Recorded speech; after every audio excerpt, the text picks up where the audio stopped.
بسم اللہ الرحمن الرحیم ان بے شک الذین وہ لوگ جو جاؤ لائے ہیں بالافک بہتان عصبۃ ایک گروہ ہے منکم تم میں سے لا تحسبوہ نہ تم سمجھو اسے شررن برا لکم اپنے لیے بلکہ ہوا وہ خیرن اچھا ہے لکم تمہارے لیے لکل واسطے ہر امرئن شخص کے ہے منہم ان میں سے ما جو اکتسبا اس نے کمایا من الاثم گناہ سے والذی اور وہ جس نے تولا اٹھایا کبرہ بڑا بوجھ اس کا منہم ان میں سے لہو اس کے لیے عذاب عذاب ہے عظیم بہت بڑا. ان الذین جاءوا بالافک بے شک وہ لوگ جو لائے ہیں افک کا لفظی معنی ہوتا ہے کسی چیز کا اپنے اصلی رخ سے پھرنا، کسی چیز کا اپنے اصلی رخ سے پھر جانا، الٹ جانا. کسی بات کی اصل یا کسی بات کو پھیرنے کے لیے بھی یہ لفظ استعمال ہوتا ہے جھوٹ اور بہتان کے معنوں میں. یہاں اشارہ ہے ایک خاص بہتان یا تہمت کی طرف جو حضرت عائشہ رضی اللہ تعالی عنہا پر لگائی گئی تھی. تو بے شک وہ لوگ جو تہمت یا بہتان گھڑ لائے ہیں عصبتن وہ ایک گروہ ہیں. اور عصبہ سورۃ یوسف میں بھی آپ پڑھ چکے ہیں جب یوسف علیہ السلام کے بھائی اپنے آپ کو کہتے ہیں وَنَحْنُ عُصْبَةٌ، تو عصبہ طاقتور مردوں کی جماعت کو کہتے ہیں جن کی تعداد 10 سے 40 تک ہوتی ہے.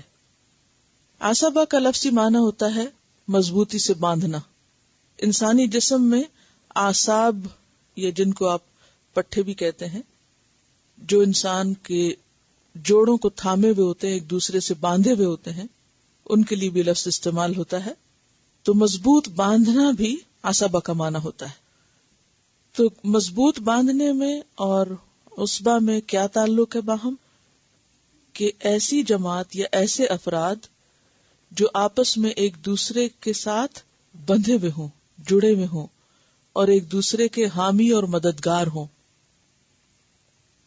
تو عصبتن ایک گروہ ہیں، ایک دوسرے کے ساتھ مل گئے ہیں، منکم تم میں سے، لا تحسبوہ نہ تم سمجھو اس کو، کس کو؟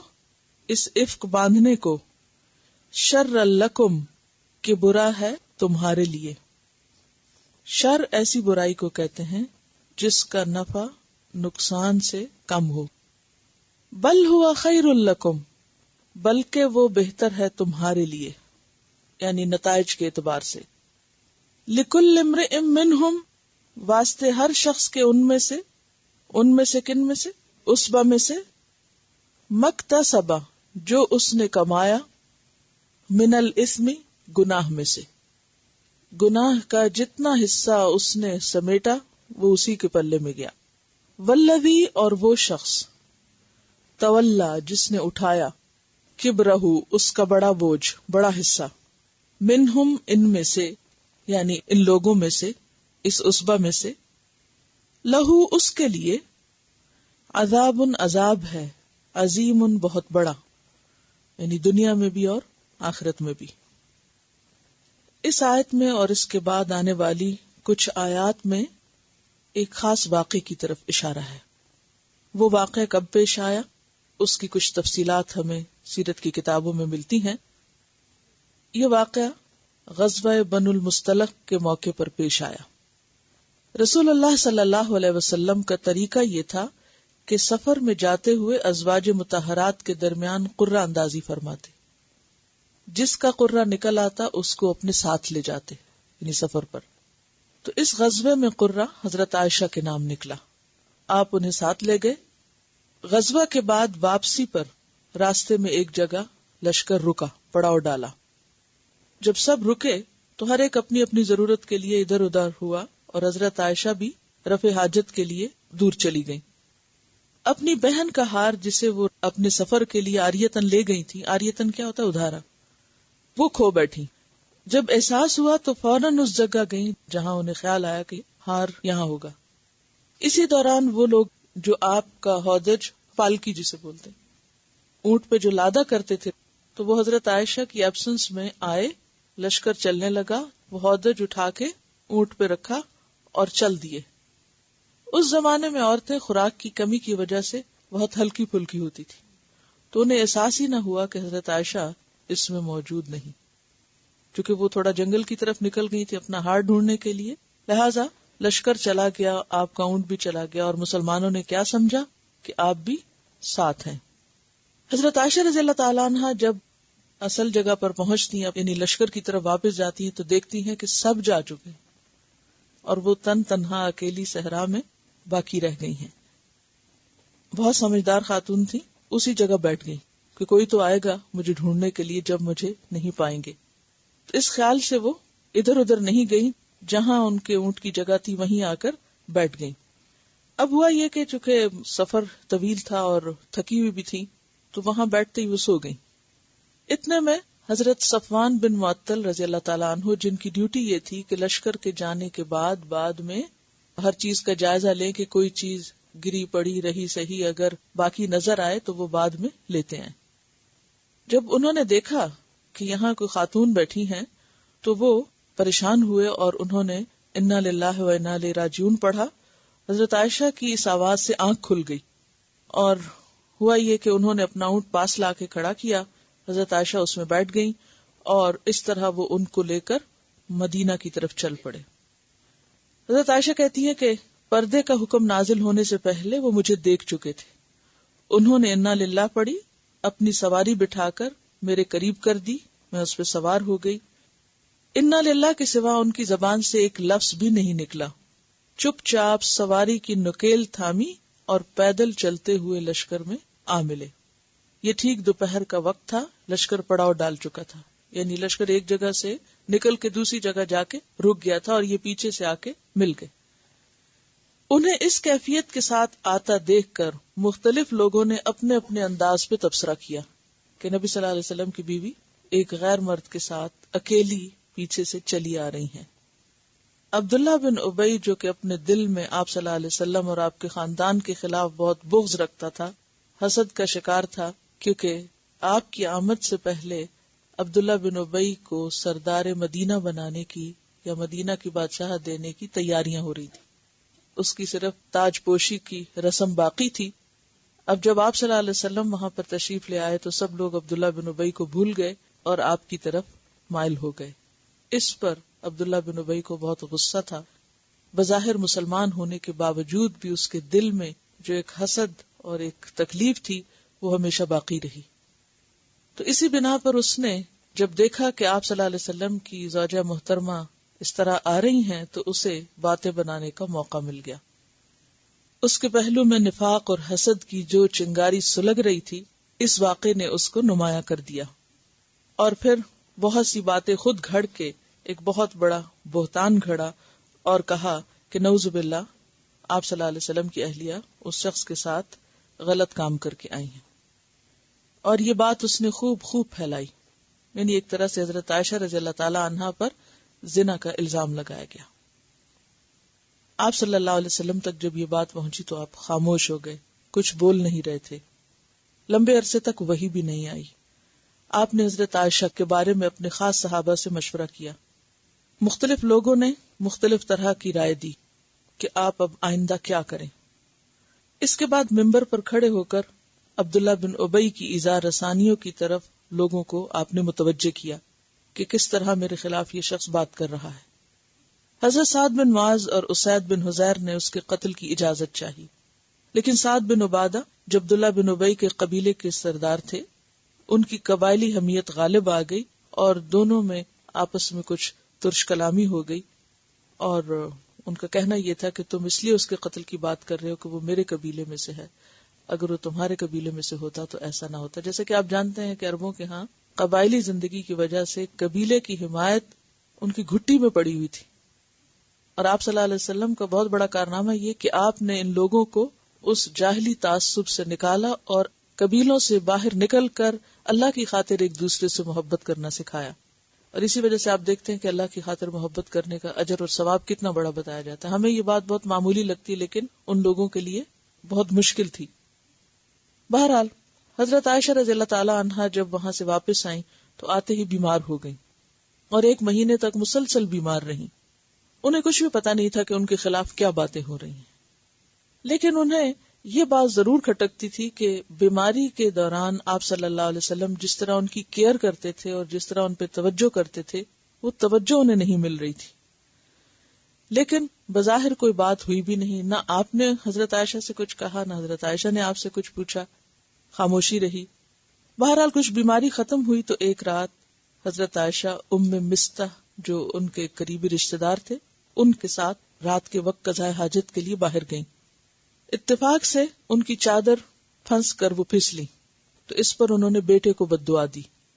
تو حضرت عائشہ نے انہیں ٹوکا اور کہا کہ آپ اپنے بیٹے کو کیوں بد دعا دے رہی ہیں، کوئی ماں ایسا بھی کرتی ہے؟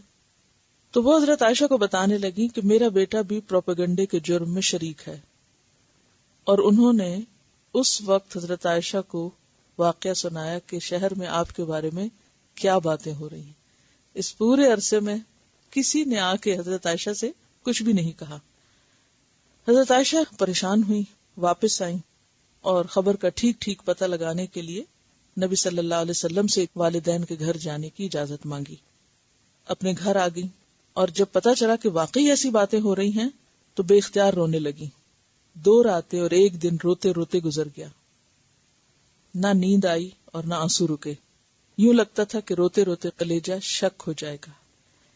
اسی حالت میں رسول اللہ صلی اللہ علیہ وسلم تشریف لائے، کلمہ شہادت پر مشتمل خطبہ پڑھا اور پھر فرمایا کہ اے عائشہ، مجھے تمہارے بارے میں ایسی اور ایسی بات کا پتہ چلا ہے. اگر تم اس سے بری ہو تو اللہ تعالیٰ ان قریب تمہاری برات ظاہر فرما دے گا، اور اگر خدا نخواستہ تم سے کوئی غلطی ہو گئی ہے تو اللہ تعالیٰ سے معافی مانگ لو، توبہ کر لو، کیونکہ جب بندہ اپنے گناہ کی معافی مانگ لیتا ہے تو اللہ تعالیٰ اس کی توبہ قبول کر لیتا ہے. اس وقت حضرت عائشہ کے آنسو تھم گئے. انہوں نے اپنے والدین سے کہا کہ آپ ان کو جواب دیں، لیکن ان کی سمجھ میں نہیں آیا کہ وہ کیا جواب دیں. اس کے بعد حضرت عائشہ نے خود ہی کہا، واللہ میں جانتی ہوں کہ یہ بات سنتے سنتے آپ لوگوں کے دلوں میں اچھی طرح بیٹھ گئی ہے اور آپ لوگوں نے اسے بالکل سچ سمجھ لیا ہے.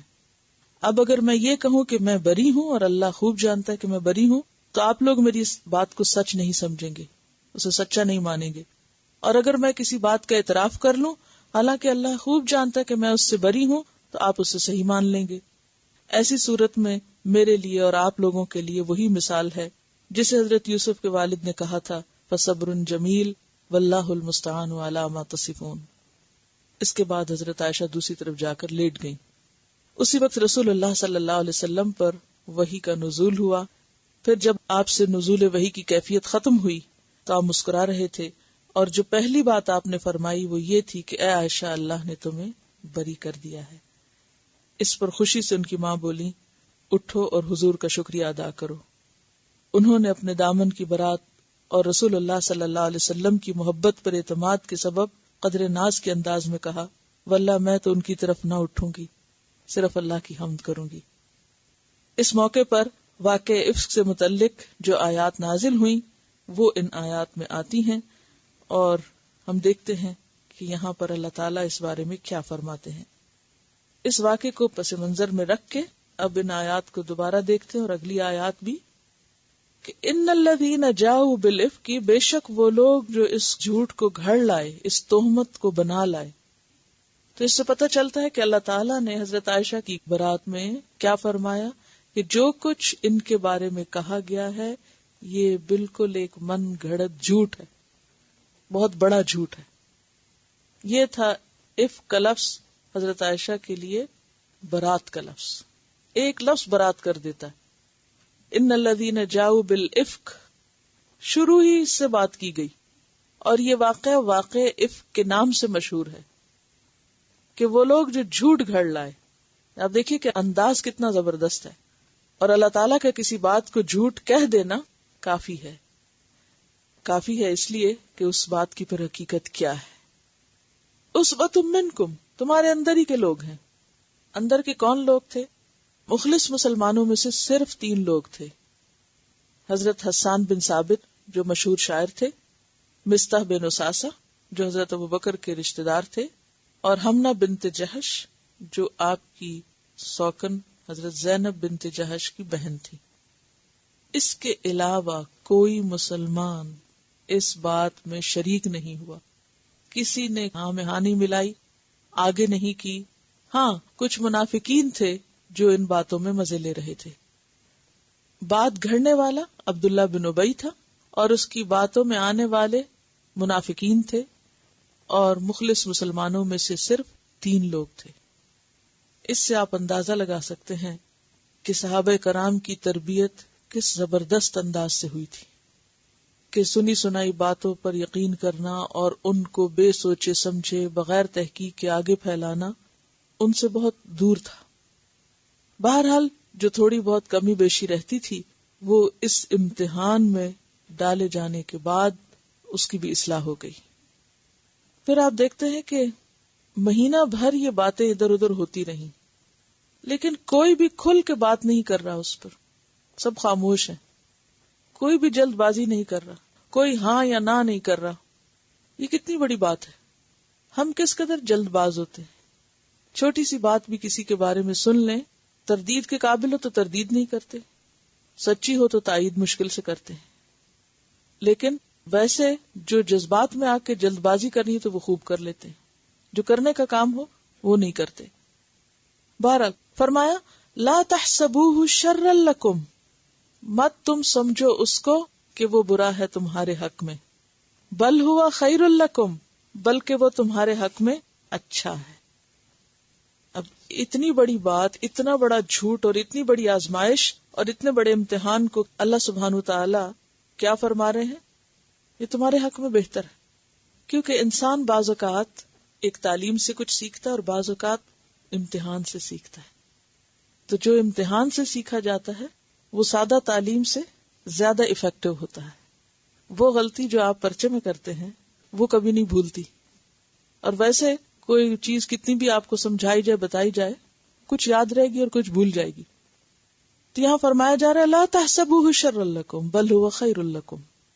تو اس میں ہم سب کے لیے بھی ایک سبق ہے کہ زندگی میں بعض اوقات کچھ چیزیں ایسی ہوتی ہیں جو ہماری طبیعت پہ سخت ناگوار ہوتی، بہت تکلیف دہ ہوتی، ہم ان چیزوں کو اپنے لیے بدقسمتی کی علامت سمجھ لیتے ہیں، یا یہ کہ زیادتی اپنے ساتھ سمجھتے ہیں، یا پھر اللہ کو یا بندوں کو بلیم کرنا شروع کر دیتے ہیں اور اپنی قسمت کو کوسنا شروع کر دیتے ہیں۔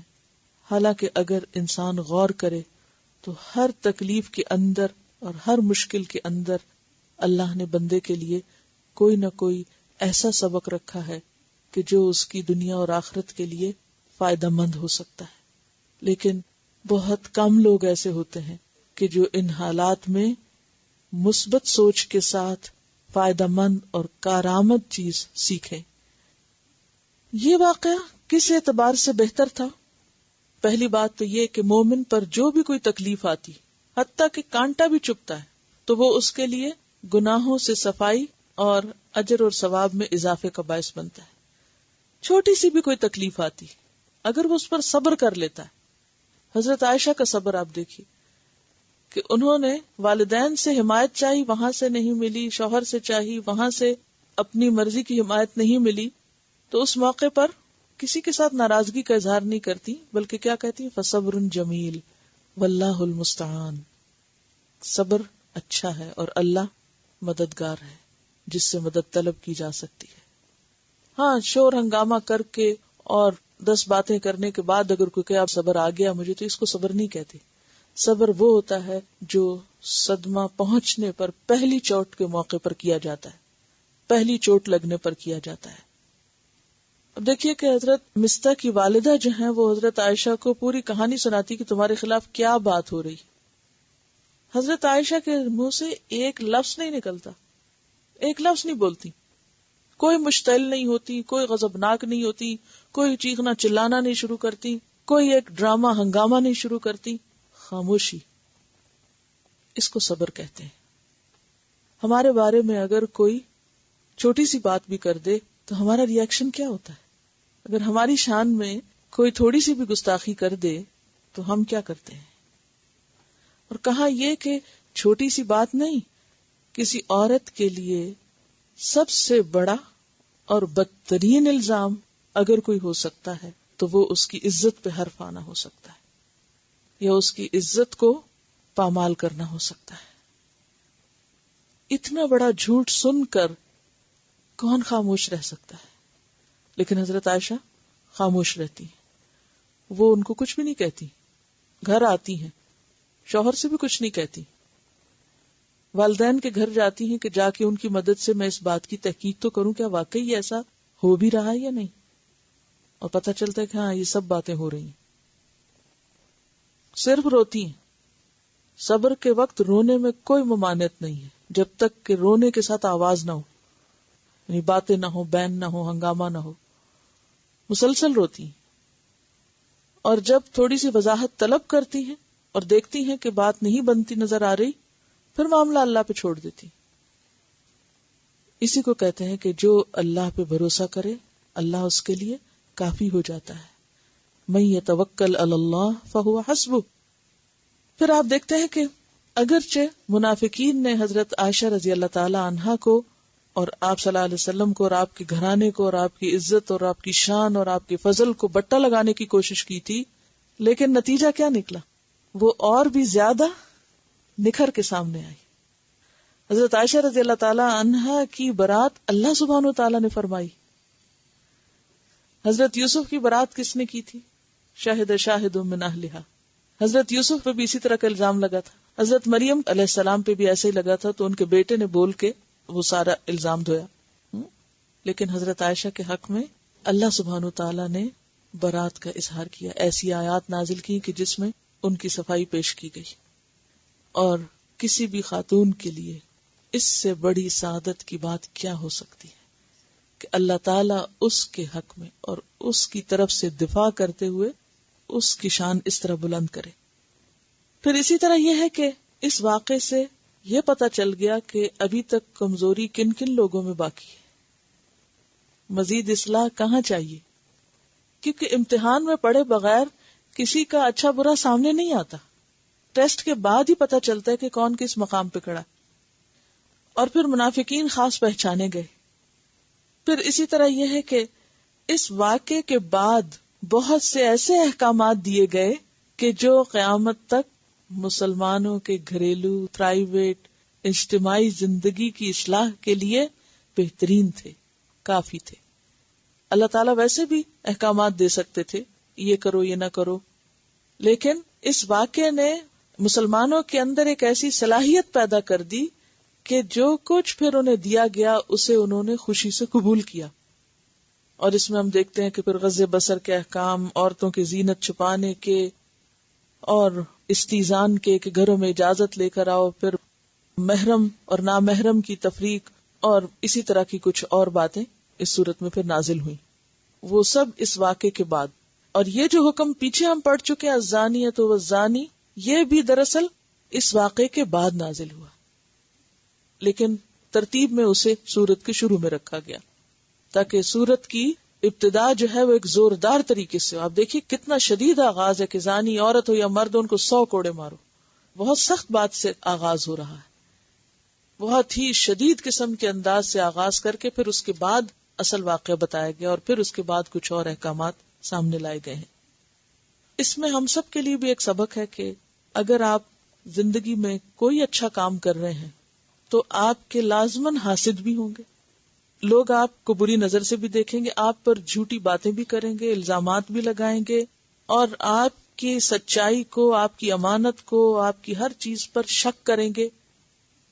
ایسے تمام حالات میں انسان صبر کرنا سیکھے اور کبھی بھی لوگوں کی باتوں سے مشتعل نہ ہو، برہم نہ ہو، غصے میں نہ آئے اور اپنا کام نہ چھوڑ بیٹھے اور اپنے اخلاق سے نیچے نہ اترے، کیونکہ شیطان کا کام کیا ہے؟ پیچھے آپ پڑھ چکے ہیں، ان الشیطان ینزغ بینکم، شیطان تو تمہارے درمیان فساد ڈلواتا ہی رہتا ہے، وہ تو چاہتا ہی یہی ہے کہ لوگوں کے آپس کے تعلقات خراب ہوں، باہم لڑائی جھگڑے ہوں، تاکہ دین کا کام رک جائے، نیکی کا کام رک جائے۔ آپ دیکھیے کہ جب آپ کوئی اچھا کام کر رہے ہوتے ہیں تو کوئی بھی اچھا کام آپ کی پوری توجہ اور یکسوئی مانگتا ہے، اور اس قسم کی فضول باتیں، فضول قسم کے الزامات اور غلط باتیں یا مشتعل کرنے والی باتیں انسان کی توجہ بانٹ لیتی ہیں. ایسے میں اپنے آپ کو روک کے تھام کے اپنے کام کے اوپر فوکس کرنا انتہائی مشکل ہوتا ہے. لیکن یہی تو امتحان ہے، اور زندگی تو ہے ہی امتحان. جو اس میں کامیاب ہو جاتا ہے وہی دراصل کامیاب ہے، ورنہ تو انسان زندگی میں کوئی اچھا کام جم کے کر ہی نہیں سکتا، کیونکہ ہر روز آپ ایک نئی بات سنیں گے، ہر روز ایک نیا فتنہ ہوگا، ہر روز ایک نئی شرارت ہوگی. تو اگر آپ نے اپنی انرجیز صرف انہی چیزوں میں لگا دی، آج اس الزام کی تردید کر رہے ہیں، آج اس بات کی تصدیق کر رہے ہیں، آج اس چیز کے پیچھے لگ گئے، تو پھر اصل کرنے کا کام کب ہوگا؟ تو اس سے ہم دیکھتے ہیں کہ صحابہ کرام نے اور آپ صلی اللہ علیہ وسلم نے اپنا کام نہیں چھوڑا. یہ نہیں کیا کہ سب کچھ چھوڑ چھاڑ کے تو اس بات کے پیچھے لگ گئے اور اس سے پوچھ اور اس سے گواہی لے اور اس سے قسمیں اٹھوا، اور یعنی کہ ایسی کوئی کیفیت پیدا نہیں ہوئی. عام طور پہ خاندانوں یا گھرانوں میں کوئی ایسی چیز، کوئی شک، کوئی شبہ، کوئی چیز پیدا ہو جائے تو کیا ہوتا ہے؟ انٹروگیشن شروع ہو جاتی ہے، اس کو جھوٹا قرار دیا جا رہا ہے، اس کو الزام دیا جا رہا ہے، اور ایک پوری فضا جو ہے وہ مصیبت کا شکار ہو جاتی ہے، اور کوئی تعمیری کام ایسی جگہوں پہ ہو نہیں سکتا. ایسے تمام واقعات، اور نہ صرف یہ کہ اس قسم کی کوئی بات، کوئی بھی بات زندگی میں بڑی سے بڑی ہو جو آپ کو بھڑکانے والی اور مشتعل کرنے والی یا غضبناک کرنے والی ہو، تو اس میں اخلاق اور مروت اور بہترین کردار کا تقاضا کیا ہے کہ انسان سنبھل جائے اور صبر سے کام لے اور رک جائے اور تحقیق کے بعد آگے بڑھے، اور یاد رکھے کہ اگر آپ سچے ہیں تو اللہ تعالی سچائی کو دنیا میں بھی ضرور ظاہر کرے گا. یہ اللہ کا وعدہ ہے، کیونکہ اس واقعے کے آخر میں آتا ہے اولئک مبرؤون، ایسے لوگ بری الذمہ قرار پاتے ہیں. سچائی جو ہے وہ کبھی بھی چھپ نہیں سکتی. سچائی روز روشن کی طرح ضرور سامنے آتی، جیسے سورج ہوتا نا، وقتی طور پر بادل اس کو چھپا سکتے ہیں یا پھر وہ غروب ہو سکتا ہے چند گھنٹوں کے لیے، لیکن اسے دوبارہ نکلنا ضرور ہے، اسے نکلنے سے کوئی نہیں روک سکتا. اور بادلوں کو چھٹنا ضرور ہے، کیونکہ بادل ایک مستقل چیز نہیں ہے، بادل تو آتے جاتے رہتے ہیں. اصل چیز کیا ہے؟ سورج. تو سچائی سورج کی طرح ہوتی ہے، اس کو خواہ کوئی کتنا بھی دھندلا میلا کرنے کی کوشش کرے، وہ وقتی طور پر تو ہو سکتی ہے لیکن مستقل طور پر نہیں ہو سکتا. ایسے میں انسان کو اللہ کی ذات پر اعتماد اور یقین کر کے جم کے بہترین اخلاق کا مظاہرہ کرتے رہنا چاہیے، اور کسی بھی تکلیف دہ بات کو، جھوٹے الزام کو، ناپسندیدہ سچویشن کو اپنے حق میں برا نہ سمجھا جائے، بلکہ اس میں جو سیکھنے کے پہلو ہیں ان پر توجہ رکھی جائے. پھر فرمایا لِكُلِّ امْرِئٍ مِّنْهُمْ، ان میں سے ہر شخص کے لیے. کل، ہر سے مراد کون ہے؟ منافق بھی اور جو مخلص مومن تھے وہ بھی. مَكْتَسَبَ مِنَ الْإِثْمِ، جو اس نے کمایا گناہ میں سے، جس درجے کا گناہ اس نے کیا، جتنی باتیں بولی، جو کچھ اس نے کیا وہ اس کے حصے میں گیا. اس سے کیا بات پتہ چلتی ہے کہ خواہ کوئی کتنا بھی نیک شخص ہو، اگر وہ غلط بات کرتا ہے تو وہ غلطی اسی کے کھاتے میں جاتی ہے، اسی کے اعمال نامے میں لکھی جاتی ہے، کسی دوسرے پر وہ بوجھ نہیں ڈالا جاتا. لہا ما کسبت وعلیہا مکتسبت، تو لکل امرئ منہم مکتسب من الاثم. آپ کو معلوم ہے حضرت حسان بن ثابت کون ہے؟ شاعر اسلام ہے، نبی صلی اللہ علیہ وسلم کا دفاع کرنے والے ہیں. آپ صلی اللہ علیہ وسلم نے ان کے حق میں دعا کی، اللہم ایدہ بروح القدس. لوگوں نے اگر تلوار سے اسلام کی مدد کی، دفاع کیا، تو انہوں نے اپنی زبان سے، اپنی شاعری کے ذریعے 60 سال کی عمر میں مسلمان ہوئے اور 60 سال بعد میں جیے. ان کی جو قربانیاں ہیں اور دین کے لیے ان کی خدمات زبردست ہیں، لیکن اس کے باوجود جب انہوں نے اس کام میں حصہ لیا تو قرآن نے کیا کہا؟ جتنا کمایا ہے وہ تو جائے گا ہی پلے میں. کبھی ہم کسی ایسے دھوکے میں نہ رہیں کہ ہم بہت صدقہ خیرات کرنے والے ہیں، بڑی نمازیں پڑھنے والے ہیں، بڑی دین کی خدمت کرنے والے ہیں، بڑے درس دینے والے ہیں، اور ہمارا تو کوئی شمار ہی نہیں کہ کیا کیا نیکیاں کر چکے ہیں، لہٰذا اب ہم جو بھی گناہ یا غلط کام کریں تو وہ ہم سے ہر چیز معاف ہے. کیونکہ کچھ لوگوں کا حال ہی ہوتا ہے نا کہ چند اچھے کام کر کے پھر اپنے آپ کو اتنی بڑی چیز سمجھنے لگتے ہیں کہ وہ اپنی غلطیوں کو یا اپنے گناہوں کو حقیر سمجھنے لگتے ہیں. تو آپ کو معلوم ہے کہ گناہ کو حقیر کون سمجھتا ہے؟ منافق. منافق کا حال یہ ہوتا ہے کہ وہ گناہ کو ناک پہ بیٹھی مکھی کی طرح سمجھتا ہے کہ بس ایسے ہی اڑا دے یا مچھر کی طرح، اور مومن گناہ کو اپنے اوپر پہاڑ کی طرح سمجھتا ہے کہ یہ جو مجھ سے ہو گیا ہے اب میں اس کا ازالہ کیسے کروں، اس کو دور کیسے کروں. لِكُلِّ امْرِئٍ مِّنْهُمْ مَا اكْتَسَبَ مِنَ الْإِثْمِ وَالَّذِي تَوَلَّى كِبْرَهُ مِنْهُمْ، اور وہ جس نے اس کا بڑا حصہ اٹھایا، ساتھ لیا، یعنی عبداللہ بن ابی، لہو عذاب عظیم، اس کے لیے تو بہت بڑا عذاب ہے. یعنی جو اصل سرغنہ تھا، جس نے ابتدا کی، آغاز کیا، شروع کیا کام. اس بات کو بھی آپ بارہا پڑھ چکے ہیں کہ جو کسی نیکی کا آغاز کرتا ہے تو اس کے پیچھے جتنے لوگ اس کی پیروی کرتے ہیں نیکی کے کام میں، ان کا اجر بھی شروع کرنے والے کو ملتا ہے. اور اگر کوئی شخص غلط کام شروع کرتا ہے، کسی برائی کا ارتکاب کرتا ہے، تو اس کے حصے میں بھی اس کے فالوورز کا سارا گناہ پڑتا ہے. تو اس لیے یہاں پر کیا فرمایا، جس نے اس گناہ کا بڑا حصہ اپنے سر لیا اس کے لیے تو بہت ہی بڑا عذاب ہے. یعنی دوسروں کے مقابلے ویسے تو ہر ایک نے جو کیا وہ اس کے حصے میں گیا، لیکن جس نے آغاز کیا اس کے لیے سب سے بڑا حصہ ہے. ان الذین جاءوا بالافک، بے شک وہ لوگ جو افک یعنی جھوٹ، بہتان گھڑ لائے. افک بات کے پھیرنے اور بات کو بتنگڑ بنانے کے لیے ہوتا ہے، اور یہاں افک سے مراد بدترین جھوٹ ہے. اور وہ اس لیے بدترین ہے کہ وہ آپ صلی اللہ علیہ وسلم کی زوجہ محترمہ پر باندھا گیا تھا. کسی عام انسان پر جھوٹا الزام لگانا بھی جرم ہے، لیکن آپ صلی اللہ علیہ وسلم پر یا آپ کے اہل بیت پر کوئی الزام لگانا بدترین جرم ہے، کیونکہ اس سے صرف آپ کی ذات نہیں، آپ کا مشن بھی متاثر ہوتا ہے. ٹھیک ہے، تو اشارہ ہے کس طرف، کس بہتان کی طرف؟ جو حضرت عائشہ رضی اللہ تعالی عنہا پر عبداللہ بن ابی کی طرف سے لگایا گیا تھا. کس موقع پر یہ ہوا تھا؟ کس جنگ کے لیے گئے تھے؟ اس جنگ کا نام کیا تھا؟ غزوہ بنو مستلق. اس کو غزوہ مریسی بھی کہا جاتا ہے. ٹھیک ہے، اس کے لیے تجلیات نبوت سے آپ غزوہ بنو مستلق پڑھ لیجئے. ٹھیک ہے، ہوم ورک لکھ لیجئے، یہ پیج نمبر 244 پہ ہے. اس واقعے کی تفصیل جو تجلیات نبوت میں دی گئی ہے، اس کو بھی آپ خود سے دوبارہ اچھی طرح پڑھ لیں، کیونکہ جب کلاس میں بولا جاتا ہے تو سب کچھ لکھا نہیں جا سکتا. تو اس سے آپ توجہ سے پڑھیں گے تو انشاءاللہ مزید سمجھ پائیں گے. عصبۃ منکم، عصبہ کا لفظی معنی کیا ہے؟ کم از کم 10 اور زیادہ سے زیادہ 40 افراد پر مشتمل اور طاقتور مردوں کی جماعت، اور مراد اس سے یہاں گروہ ہے. اور اس گروہ میں کون لوگ شامل تھے؟ ان کے نام کیا ہیں؟ حسان بن ثابت، مصطح توئے کے ساتھ، حمنہ بنت جہش. کون تھی وہ؟ زینب بنت جہش جو آپ صلی اللہ علیہ وسلم کی اہلیہ تھی، ان کی یہ بہن تھی سگی. عصبۃ منکم، منکم سے مراد کون ہے؟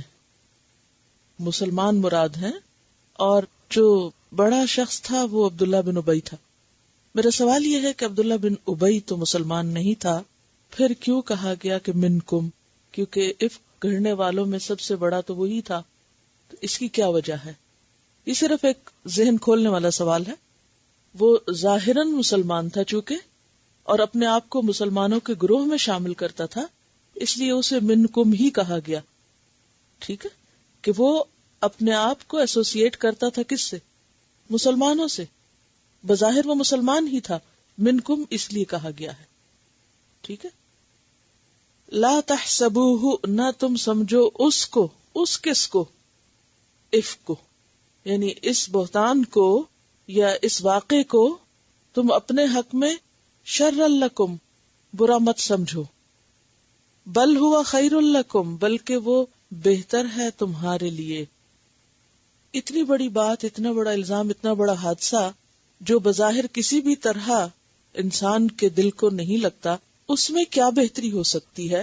آپ کے خیال میں اس میں کیا بہتری تھی؟ منافقین کی منافقت کھل گئی، مسلمانوں کی مزید تربیت کا موقع ملا، مزید بہت سے معاشرتی احکامات کو بیان کرنے کے لیے ایک مناسب پلیٹ فارم تیار ہو گیا۔ اس موقع پر جو صدمہ آپ صلی اللہ علیہ وسلم کو، حضرت عائشہ کو، آپ کے گھر والوں کو، صحابہ کرام کو، پورے مسلمان معاشرے کو پہنچا، اور جو انہوں نے صبر کیا اس پر جو اجر و ثواب تھا وہ سب کے لیے محفوظ ہو گیا۔